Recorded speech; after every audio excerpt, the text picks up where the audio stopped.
Hey there. Tonight, I wanted to read you a story, a fairy tale. It's one of my favorites, and you may recognize it, or you may not. Either way, I hope you enjoy it.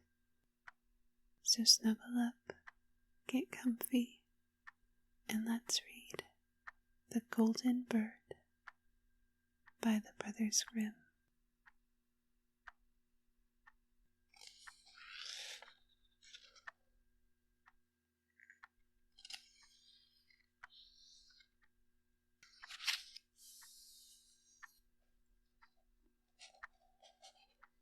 There once was a king who had a beautiful garden, and in the garden stood a tree which bore golden apples.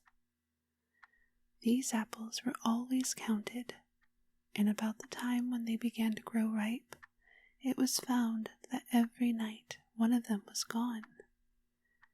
The king became very angry at this, and ordered the gardener to keep watch all night under the tree. The gardener set his eldest son to watch, but about 12 o'clock he fell asleep, and in the morning another of the apples was missing. Then the second son was ordered to watch, and at midnight he too fell asleep, and in the morning another apple was gone. Then the third son offered to keep watch, but the gardener at first would not let him, for fear some harm should come to him. However, at last he consented, and the young man laid himself under the tree to watch. As the clock struck 12, he heard a rustling noise in the air, and a bird came flying that was of pure gold.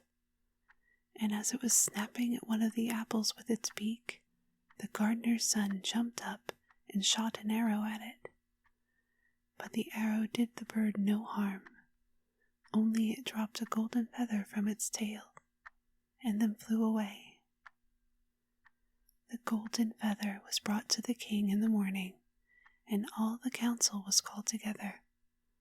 Everyone agreed that it was worth more than all the wealth of the kingdom, but the king said, "One feather is of no use to me. I must have the whole bird."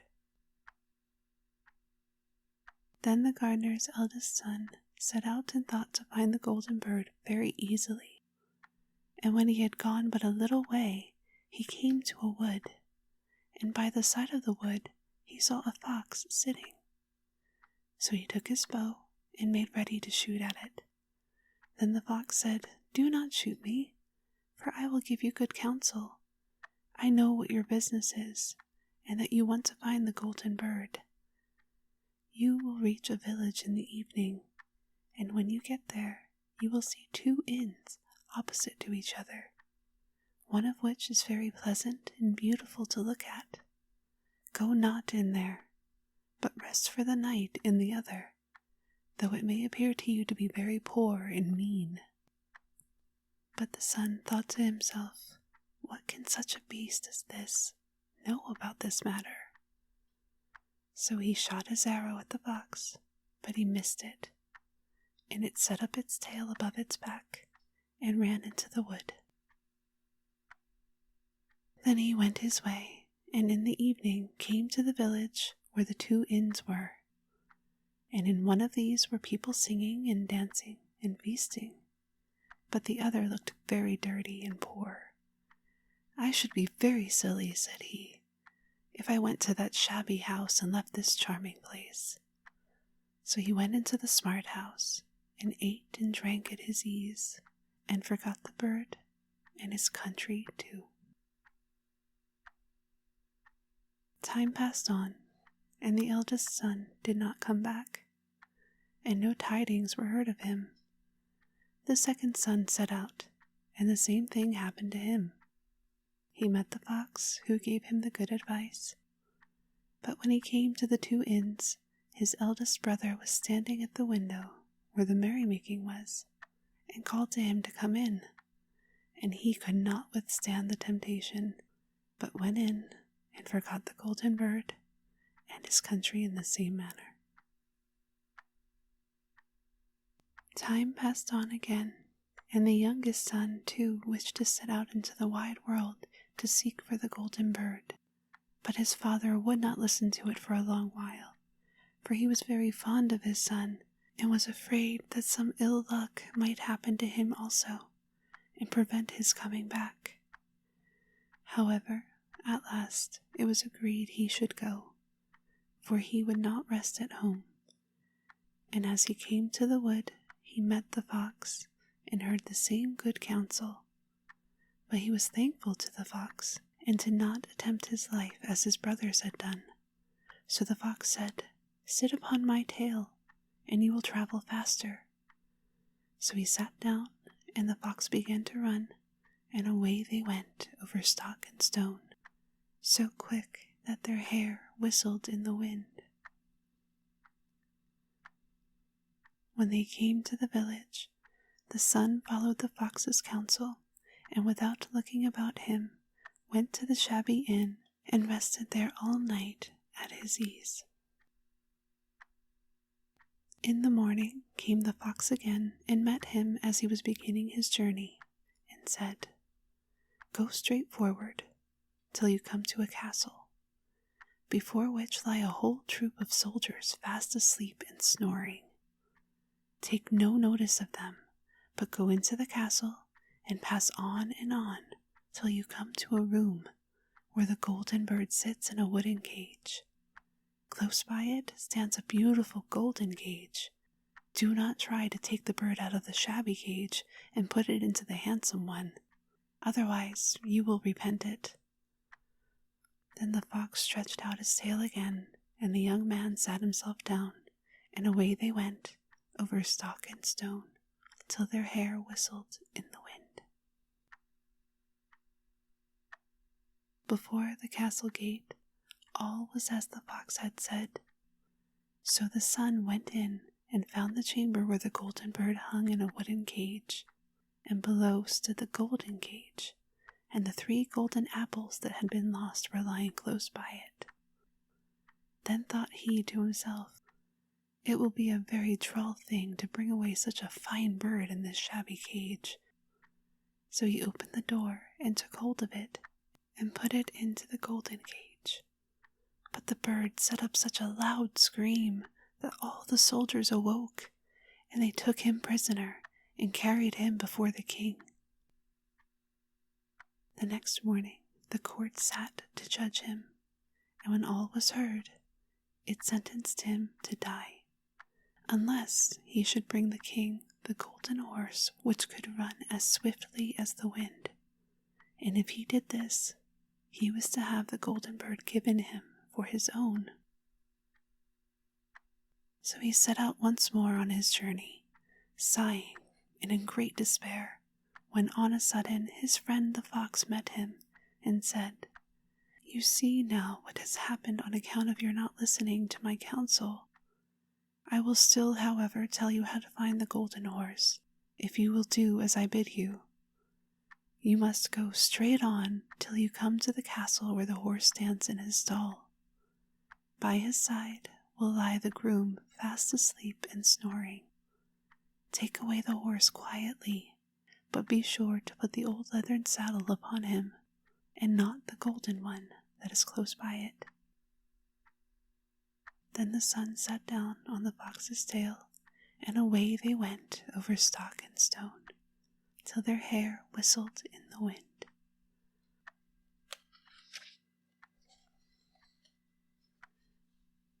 All went right, and the groom lay snoring with his hand upon the golden saddle. But when the son looked at the horse, he thought it a great pity to put the leathern saddle upon it. "I will give him the good one," said he. "I am sure he deserves it." As he took up the golden saddle, the groom awoke and cried out so loud that all the guards ran in and took him prisoner. And in the morning he was again brought before the court to be judged, and was sentenced to die. But it was agreed that if he could bring thither the beautiful princess, he should live and have the bird and the horse given him for his own. Then he went his way very sorrowful, but the old fox came and said, "Why did you not listen to me? If you had, you would have carried away both the bird and the horse. Yet will I once more give you counsel. Go straight on, and in the evening you will arrive at a castle. At 12 o'clock at night, the princess goes to the bathing house. Go up to her and give her a kiss, and she will let you lead her away. But take care you do not suffer her to go and take leave of her father and mother." Then the fox stretched out his tail, and so away they went, over stock and stone, till their hair whistled again.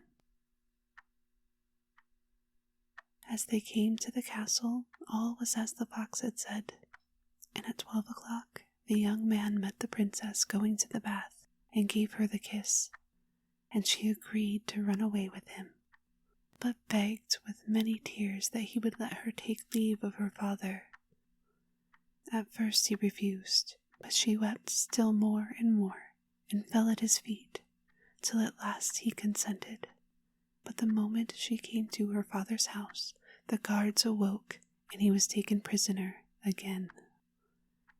Then he was brought before the king, and the king said, "You shall never have my daughter, unless in 8 days you dig away the hill that stops the view from my window."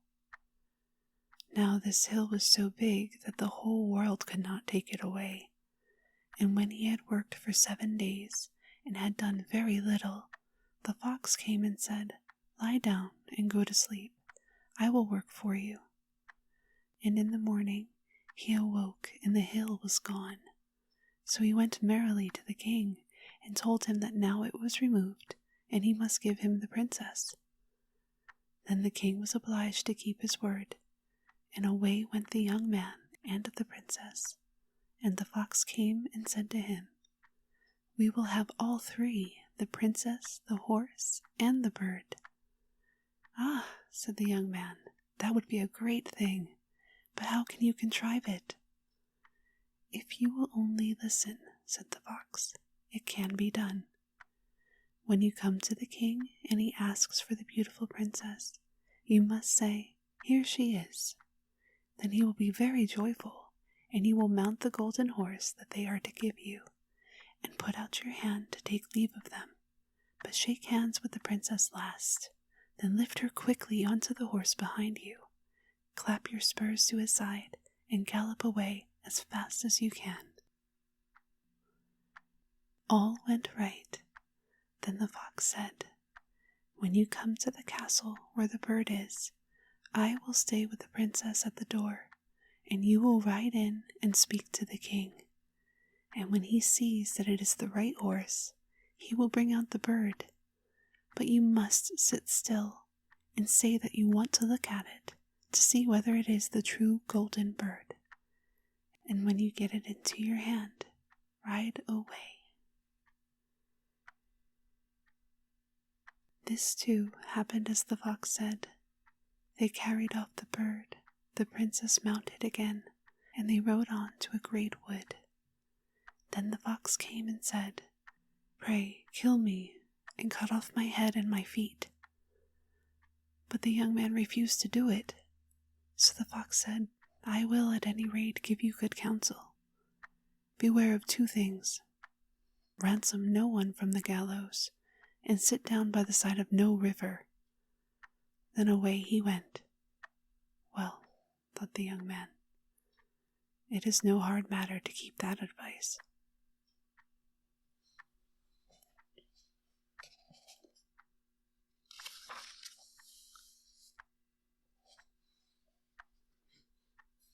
He rode on with the princess, till at last he came to the village where he had left his 2 brothers, and there he heard a great noise and uproar. And when he asked what was the matter, the people said, 2 men are going to be hanged. As he came nearer, he saw that the 2 men were his brothers who had turned robbers. So he said, "Cannot they in any way be saved?" But the people said no, unless he would bestow all his money upon the rascals and buy their liberty. Then he did not stay to think about the matter, but paid what was asked, and his brothers were given up and went on with him towards their home.